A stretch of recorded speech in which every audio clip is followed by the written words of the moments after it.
નમસ્કાર, હું હર્ષદસિંહ ઝાલા, ગોંડલ તાલુકા કોંગ્રેસ પ્રમુખ. આજે અમે ઉભા છીએ રાજકોટ જેતપુર નેશનલ હાઈવે, જે સીટ લેનનું કામગીરી ચાલુ છે. તે ચોરડી ગામની પહેલા આ તમે જોઈ શકો છો. આ રોડ ઉપર થોડાક ટાઈમ પહેલા, અંદાજે 6 મહિના પહેલા અહીંયા રોડ ઉપર હિટાચી નામ ભૂકરા મારી અને આ વરિયા કરી દીધા છે. એટલે આ એવી ખરાબ હાલતમાં છે કે અહીંયાથી તમે બાઇક કે નાનું સ્કૂટર લઈને નીકળો ને એટલે પડવાની પૂરી શક્યતા રહે. અહીંયા રોજ 2 વ્યક્તિઓ પડે છે. 2 દિવસ પહેલા ધોરાજીના એક તલાટી મંત્રી અહીંયા સ્લીપ થઈ ગયા અને ગંભીર ઈજા પહોંચી. પછી ગઈકાલે આજે સવારે મને એક મારા મિત્ર વીરપુરના જે અપડાઉન કરે છે, બેંકમાં સર્વિસ કરે, એનો ફોન આવ્યો કે તમારા ગામ પાસે રોડની એટલી ખરાબ હાલત છે. ગઈકાલે એક પરિવાર, 2 પતિ પત્ની અને એનું બાળક અહીંયા સ્લીપ થઈ ગયા. ભગવાનની દયાથી બહુ ગંભીર ઈજા ન આવી.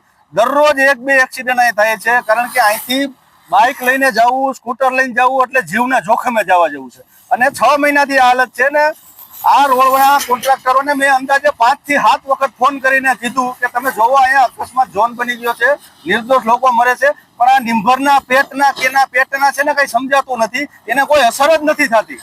જ્યારે કોકના પરિવારનો કંધોતર ગુમાવે તો એમને શું ફેર પડે? જે પરિવારનો યુવાન જાય એને ખબર પડે કે એની માથે શું વિપદા આવી. પણ છતાં આ તંત્રને કે રોડવાળાને, કોન્ટ્રાક્ટરોને કંઈ ફરક નથી પડતો. છેલ્લા 6 મહિનાથી આ ચોરડી ગામ પાસે આ પોઝિશન છે અને દરરોજ એક અકસ્માત થાય છે.